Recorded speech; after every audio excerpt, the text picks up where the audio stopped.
he said, "This is my wife, like Borat." Hi babes, welcome back to my channel. It's your girl Deanna here, and in today's video we're gonna be talking about everything that I personally loved in Bridgerton season 3 part 2. Let's get to it. It's your girl Deanna here, back on the ones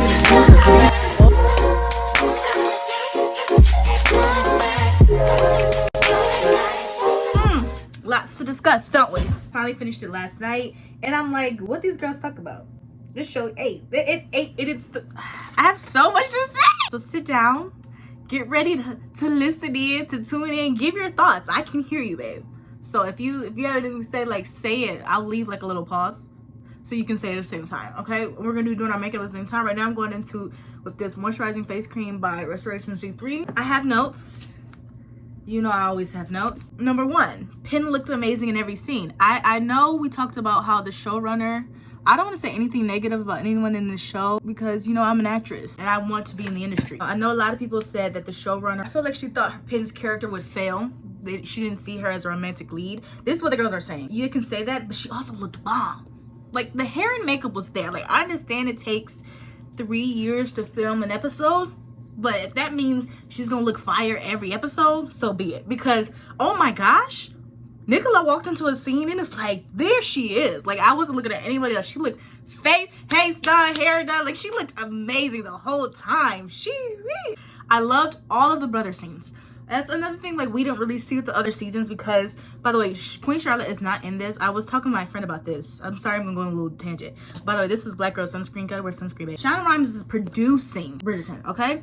She's not writing this. She's not directing it. Her hands aren't, her foot's not in it. She's not cooking this. Queen Charlotte, she cooked that, okay? She wrote the recipe.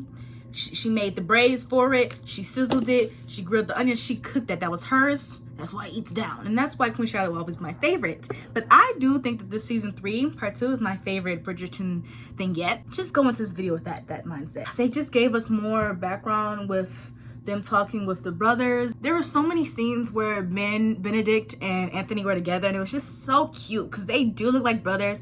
I just love all the brother scenes. I love Lady Bridgerton. I love Violet and her little boo.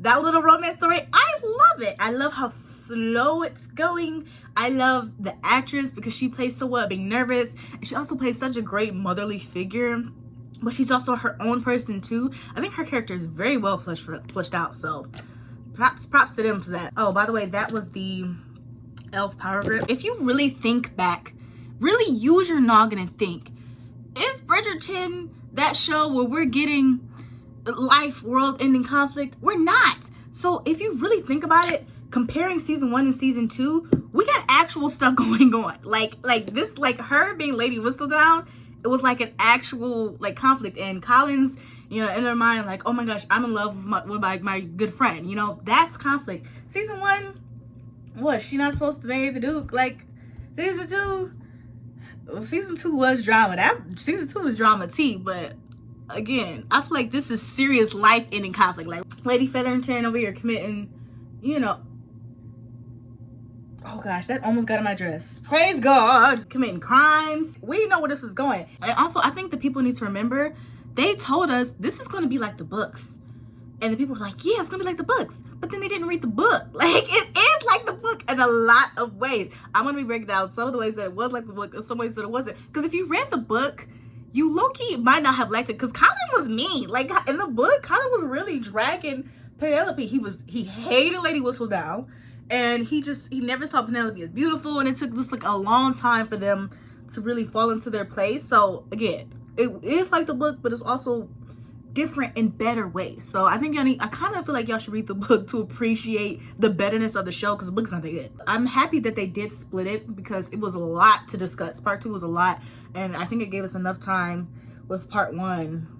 Oh yeah, I forgot the whole Devling situation, part 1. We ain't talking about that. We're talking about part 2. I loved Lady Featherington's and Penelope's mother-daughter talks. I love their relationship. I love to see positive, healthy mother relationships growing. I love everything Lady Featherington said in this season. Like, I know she always is kind of seen as this villain, but she's also a mother. Like, she's also mothering mother down. She's never not a mother, you know? Like, and I know she's gonna be a love interest. She deserves someone who's funny, and she deserves someone who's cunning, and powerful and strong. It makes her feel like a little girl again, because I feel like she's always just being a mother.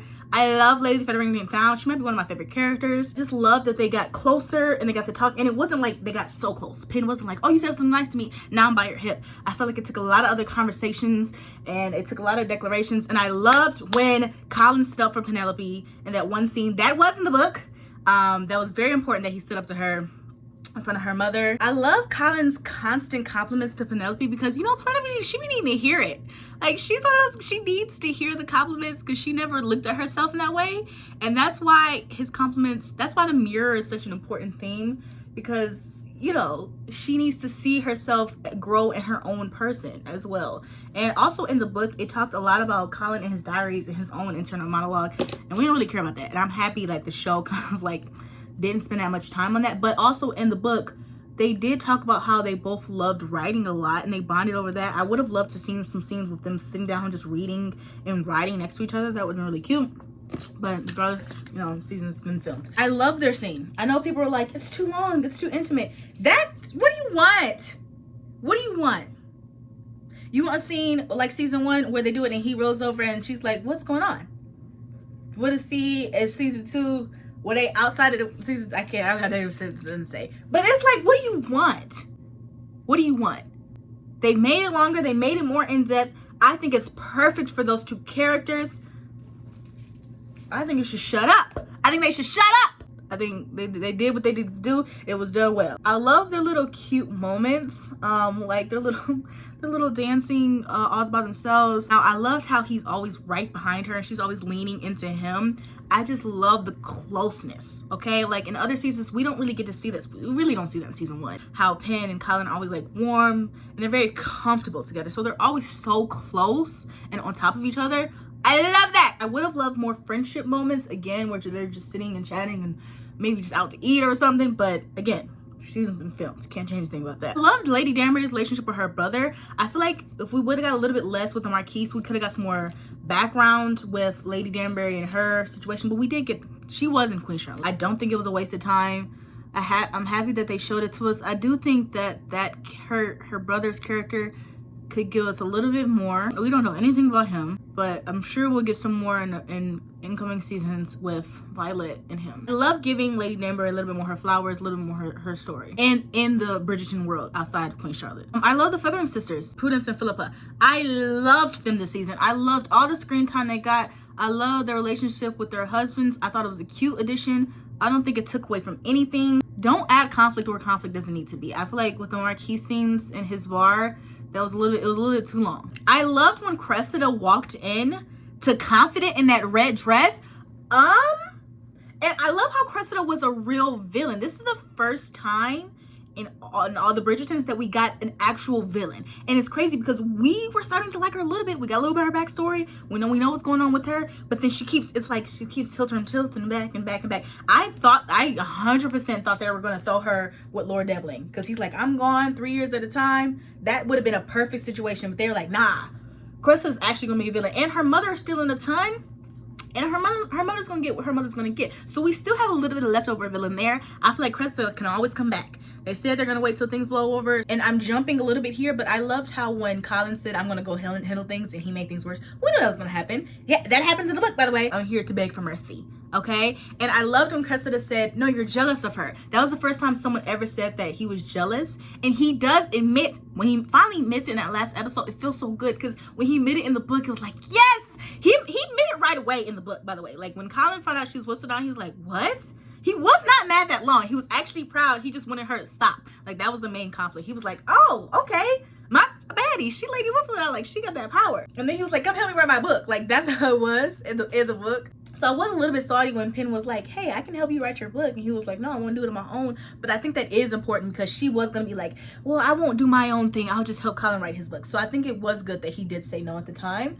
But I love how he had that talk with Cressida. I love how Cressida talked him down, to like ate him up. And I love Cressida as a villain. I loved her plan. Like, nah, give me double. I won't say nothing. I'm gonna be dead. Because everything made sense. She wasn't just the villain. She wasn't just mean and negative, just be mean and negative. You know, like how Anthony in season 1, he was just so against his sister and Dukes. Like, that was a little bit annoying. Give me some actual reason. Same with season 2. It's like Kate, Just express how you feel. Like, it's getting worse and worse. You know it's gonna blow up eventually. Cressida had all the sense in the world. Everything she did made sense. All right, she was in a tight spot, tight situation. She tried to go after Danbury. Penn wouldn't give her Danbury. She pushing the pressure at home. Everything she did made sense.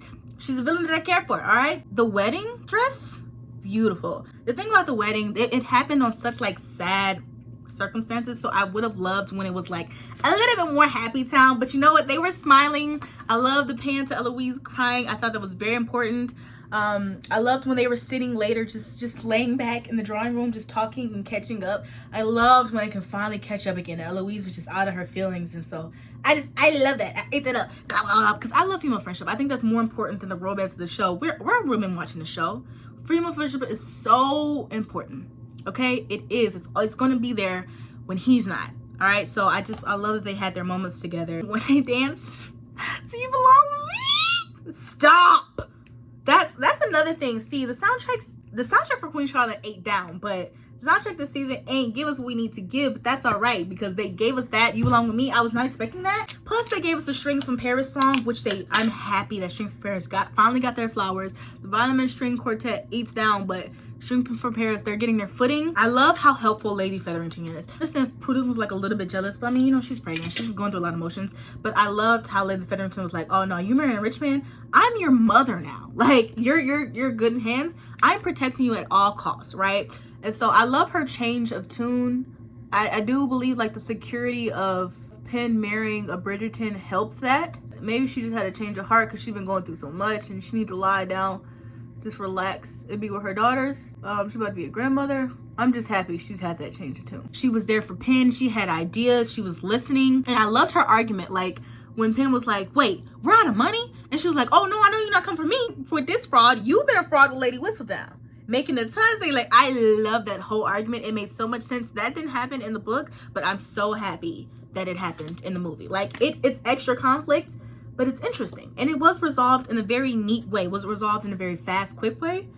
Not really, but it was neat. I like that it wasn't exceptionally lazy. And I hope next season she does get a romantic lead, because she deserves it. I know we're tired of all the side plot lines, but she's been here long enough. She deserves a boo too. I love the closeness of Lady Danbury and Violet. I love it. I loved how she was like, "I'm here for you first. Like, you're mine first."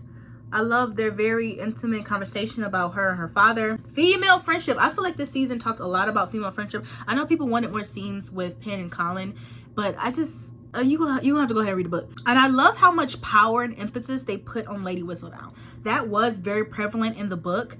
Like, they're like, "No, what? Whistledown? She's a powerhouse. She's a power source." And finally, in the last 2 episodes of part 2, they were like, whoever Lady Whistledown is, she's that girl. She's that queen. She got to be rolling around in money.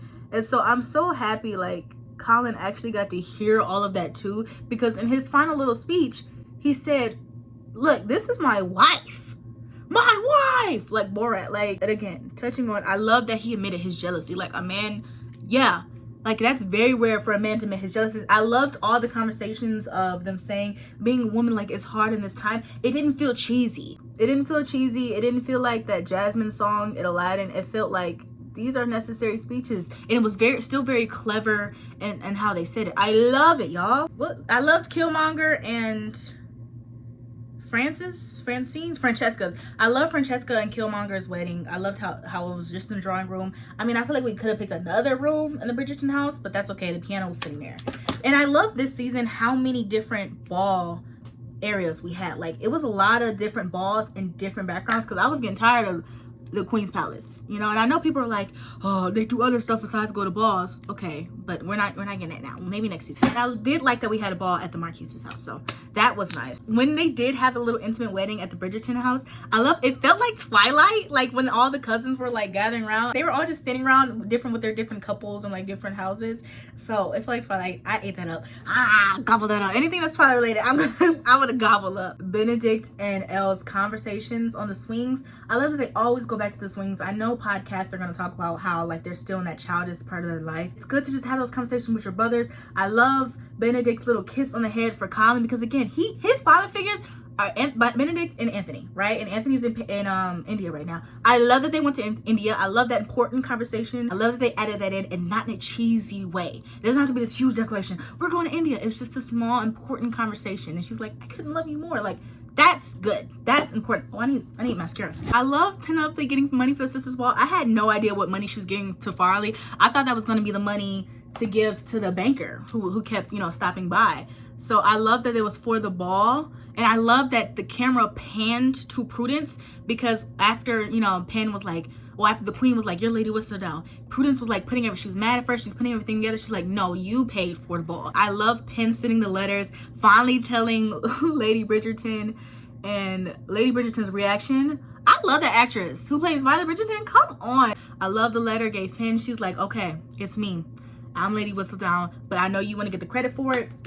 Come here to this grand ball. I know people were saying how it was like anticlimactic, but it wasn't. Like, if you really try to think like what was in that letter, the queen had a lot to think about. The queen was already close. I'm sure Penn wrote a lot of flattering things like, okay, you were close, I know you know it's me, and then, you know, come to this ball and blah blah blah. And so I also love how Queen Charlotte is still always in character. Like, she has kindness, but she's like, Prudence was like, we don't have a seating for you because we didn't think you would dare to come. And she was like, I'm not here because you're an invite. You know, I just like, I love how she's still herself always. Oh my gosh, when the queen said Lady Featherington before she pointed to Penn, and Penn and her mom held hands, it was so cute. I loved Penn's Lady Whistledown speech. I love her apologies to the ton.